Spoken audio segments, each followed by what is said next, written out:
تو اللہ کے نبی صلی اللہ علیہ وسلم اس شخص کو دیکھ کر کے تھوڑا شرمندہ ہوئے. اس کے بعد آگے وہ شخص جواب دیتا ہے کہ یا رسول اللہ صلی اللہ علیہ وسلم میں اپنے اس گناہ سے توبہ کر چکا ہوں، میں اپنے اس گناہ سے توبہ کر چکا ہوں، لیکن میرے دل کے اندر اطمینان نہیں مل رہا ہے. میرے دل کے اندر اطمینان نہیں ہے کہ آخر میرے گناہ معاف ہوا یا نہیں. اس کے بعد وہ شخص آگے بولتا ہے کہ یا رسول اللہ صلی اللہ علیہ وسلم میں تو کفن چور ہوں، میں مردے کا کفن چوری کیا کرتا ہوں. جب کوئی شخص انتقال ہوتا ہے تو اس کے جنازے کے پاس جاتا ہوں، اس کا جنازہ پڑھتا ہوں، اور اس کا جنازہ پڑھنے کی وجہ صرف یہ ہوتا ہے کہ میں قبر کو یہ دیکھ سکوں کہ مجھے رات کے وقت یہ قبر کھودنے میں کہاں سے آسانی ہوگی. تو رات کو میں وہ قبر کو کھود کر کے اس مردہ کے بدن سے کفن کھینچ لیتا ہوں اور اس کو بازار میں بیچ لیتا ہوں.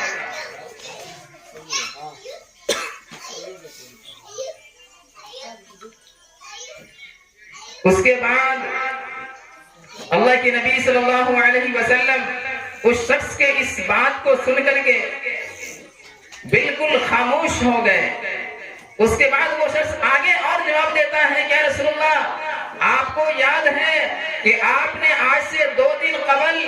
ایک نوجوان لڑکی کا جنازہ پڑھایا تھا، ایک نوجوان لڑکی کا جنازہ پڑھایا تھا. تو اللہ کے نبی صلی اللہ علیہ وسلم نے کہا کہ ہاں میں نے پڑھائی. وہ شخص کہتا ہے کہ میں بھی اس جنازے کے اندر شامل تھا، میں بھی آپ کے پیچھے جنازہ پڑھا ہوں. اس کے بعد میں اس جنازے کے بعد میں قبر کے پاس پہنچا، اس لڑکی کو دفن کیا گیا. میں رات کے وقت اس کے قبر کو کھولا اور اس لڑکی کے بدن سے کفن کو کھینچا.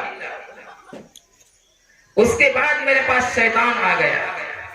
میں نے اس لڑکی کے بدن سے کفن کو کھینچا، شیطان مجھے آ کر کے برگلا دیا. میں اس لڑکی کے ساتھ غلط کام کر چکا، ایک مردہ لڑکی کے ساتھ غلط کام کر چکا. اللہ کے نبی صلی اللہ علیہ وسلم کو بہت ہی زیادہ گرا محسوس ہوئی. اس کی باتوں کو سن کر کے بہت زیادہ پریشان ہوئے. اس شخص کو کہا کہ تم جلدی یہاں سے میرے پاس سے نکل جاؤ، تم میرے پاس سے نکل جاؤ. وہ شخص کہتا ہے کہ یا رسول اللہ میں تو دنیا سے بھٹک کر کے آپ کے پاس آیا تھا، میں 2 دن قبل توبہ کر چکا ہوں، میں جنگل میں جاتا ہوں، خدا کو یاد کرتا ہوں، لیکن میرے دل کو اطمینان نہیں ملتا ہے. میں پہاڑوں کے اوپر جاتا ہوں، خدا کو یاد کرتا ہوں، میرے دل کے اندر اطمینان نہیں ملتا ہے. میں 2 دن سے بوک رہا ہوں، گھوم رہا ہوں، لیکن دل کو اطمینان نہیں ہے. تو وہ شخص کو اللہ کے نبی صلی اللہ علیہ وسلم وہاں سے نکال دیتے ہیں. بس اسی درمیان تمام صحابہ کرام کے اندر چینی گویاں شروع ہو جاتی ہے. حضرت عمر، حضرت ابوبکر صدیق تمام کے تمام چینی گویاں شروع کر دیتے ہیں. ایک روز گزر جاتا ہے اور دوسرے روز اللہ کی طرف سے وحی آتی ہے، فرشتے آتے ہیں جبرائیل علیہ السلام اللہ کے نبی صلی اللہ علیہ وسلم کے پاس آ کر کے خوشخبری سناتے ہیں کہ یا رسول اللہ صلی اللہ علیہ وسلم آپ نے جس گنہگار کو اپنے دربار سے دھکا مار کر کے نکال دیا ہے، خدا کی طرف سے یہ پیغام ہے کہ اس شخص کو اللہ نے معاف کر دیا ہے، آپ بھی اسے معاف کر دیجئے. بتائیے کہ ایک اتنے خطرناک گنہگار شخص کو اللہ معاف کر دے. اس کے بعد اللہ کے نبی صلی اللہ علیہ وسلم حضرت علی کو بلاتے ہیں، حضرت عمر کو بلاتے ہیں، حضرت ابوبکر صدیق کو بلاتے ہیں، اور تمام کے تمام صحابہ کرام کو یہ کہتے ہیں کہ تم ادھر چلے جاؤ، تم ادھر چلے جاؤ، تم مشرق چلے جاؤ، تم مغرب چلے جاؤ، تم پورب چلے جاؤ، تم پچھم چلے جاؤ، غرب کے اسے تلاش کر کے لاؤ، وہ شخص جہاں بھی اسے تلاش کر کے لاؤ. تمام کے تمام صحابہ کرام اسی فکر میں رہتے ہیں کہ اسے میں ہی تلاش کروں گا،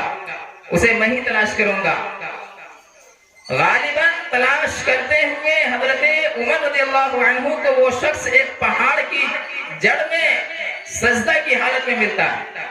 سجدہ کی حالت میں پڑا ہوا ملا. تو حضرت عمر رضی اللہ عنہ وہاں پہنچ کر کے اس شخص کے پیٹھ پر ہاتھ دیتا ہے اور کہتا ہے کہ اللہ کے نبی صلی اللہ علیہ وسلم نے آپ کو بلایا ہے اور آپ کے لیے خوشخبری ہے کہ اللہ نے آپ کو معاف کر دیا ہے، تو وہ شخص کو دل کے اندر ایک خوشی پیدا ہوئی کہ کیا تم صحیح بول رہے ہو، اللہ نے معاف کر دیا ہے؟ تو حضرت عمر نے کہا کہ ہاں اللہ نے آپ کو معاف کر دیا ہے، اور اللہ کے نبی صلی اللہ علیہ وسلم نے بلایا ہی اس لیے ہے کہ آپ کو خوشخبری سنائے۔ تو وہ شخص اللہ کے نبی صلی اللہ علیہ وسلم کے دربار کی طرف نکل جاتے ہیں، حضرت عمر بھی ساتھ ہیں، اللہ کے نبی صلی اللہ علیہ وسلم کے پاس پہنچتے ہوئے عصر کا وقت ہو جاتا ہے۔ اللہ کے نبی صلی اللہ علیہ وسلم کے پاس وہ شخص پہنچ کر کے جیسے ہی پوچھتے ہیں کہ یا رسول اللہ کیا اللہ نے مجھے معاف کر دیا ہے؟ اگر معاف کیا ہے تو کس طرح معاف کیا ہے، مطلب کس طرح کا جواب ملا تھا، کس طرح اللہ نے میرے لیے معافی کا لفظ نکالا ہے، وہ مجھے بتائیے، مجھے سنائیے۔ تو اللہ کے نبی صلی اللہ علیہ وسلم نے کہا کہ تم آرام کرو، تم آرام سے رہو، اطمینان سے رہو، عصر کا وقت ہو رہا ہے، چلو پہلے نماز پڑھ لیتے ہیں، اس کے بعد اطمینان سے بیٹھ کر کے بات کریں گے۔ اللہ کے نبی صلی اللہ علیہ وسلم اس شخص سے وضو کرواتے ہیں اور عصر کی نماز کے لیے صفیں لگ جاتی، صحابہ کرام کا صف لگ جاتا ہے، اللہ کے نبی صلی اللہ علیہ وسلم عصر کی نماز کی نیت باندھ لیتے ہیں، 3 رکعت نماز مکمل ہو جاتی ہے، چوتھی رکعت کے لیے تیاری ہے، چوتھی رکعت کے جیسے ہی سجدے میں پہنچتے ہیں، چوتھی رکعت کا سجدہ مکمل کرتے ہی وہ شخص کا انتقال ہو جاتا ہے۔ عصر کی چوتھی رکعت جیسے ہی مکمل ہوتی ہے وہ شخص کا انتقال ہو جاتا ہے۔ اللہ کے نبی صلی اللہ علیہ وسلم جیسے ہی سلام پھیرتے ہیں تو صحابہ کرام نے آ کر اللہ کے نبی سے ارشاد فرمایا یا رسول اللہ اس شخص کا انتقال ہو چکا ہے، اس کا انتقال ہو چکا ہے، اسے الگ کیا گیا،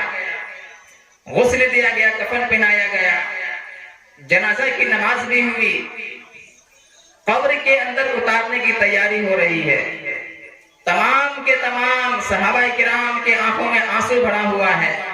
اللہ کے نبی صلی اللہ علیہ وسلم خود رو رہے ہیں، اللہ کے نبی صلی اللہ علیہ وسلم خود پریشان ہے۔ اب اللہ کے نبی صلی اللہ علیہ وسلم قبر کی گہرائی میں اترتے ہیں اس کی لاش کو اتارنے کے لیے، تو اللہ کے نبی صلی اللہ علیہ وسلم جیسے ہی قبر کے نیچے اترتے ہیں اس شخص کی لاش کو اٹھایا، قبر کی نیچے گہرائی میں رکھا، زمین پر رکھتے ہی جیسے ہی اللہ کے نبی صلی اللہ علیہ وسلم قبر کے اندر سے سر کو اوپر نکالتے ہیں تو اللہ کے نبی صلی اللہ علیہ وسلم کے چہرے پر ایک مسکراہٹ آئی، اللہ کے نبی کے چہرے پر ایک مسکراہٹ آیا تو صحابہ کرام پریشان، یا رسول اللہ ہم لوگ رو رہے ہیں اور آپ بھی ابھی رو رہے تھے، ابھی جب قبر کی طرف داخل ہوئے تو آپ بھی رو رہے تھے، لیکن ابھی آپ قبر کے نیچے سے اپنے سر کو اوپر کیا تو آپ ہنس رہے ہیں، آخر ماجرا کیا ہے؟ تو اللہ کے نبی صلی اللہ علیہ وسلم نے صحابہ کرام سے فرمایا کہ اگر تم اس بات کو سنو گے تو تم بھی ہنسو گے، تم اگر اس بات کو سنو گے تو تمہیں بھی ہنسی آئے گی۔ یہ شخص کچھ دیر قبل ایک کفن چور تھا، اس نے اپنے گناہوں سے توبہ کیا اور اللہ نے اسے ہدایت دیا، کس ذریعے سے؟ ایک لڑکی، ایک مردہ لڑکی کے ساتھ زناکاری کرنے کی وجہ سے اسے اللہ نے ہدایت دیا، اس سے توبہ کیا۔ تو ابھی میں کیا دیکھ رہا ہوں، اسے میں جب قبر کے نیچے دفن کے لیے نیچے رکھ رہا ہوں تو خود فرشتوں کی ایک جماعت جو بارات کی شکل میں آئی ہوئی ہے اور وہی لڑکی جس کے ساتھ اس نے زنا کیا تھا، وہی لڑکی جس کے ساتھ اس نے مردہ حالت میں زنا کیا تھا، وہ لڑکی دلہن بن کر کے تیار ہے اور فرشتے مجھے یہ کہہ رہے ہیں کہ یا رسول اللہ آپ جلدی باہر نکلیے، اللہ تعالیٰ خود اس شخص کا نکاح پڑھانے والے ہیں، اس کا نکاح پڑھانے والے ہیں۔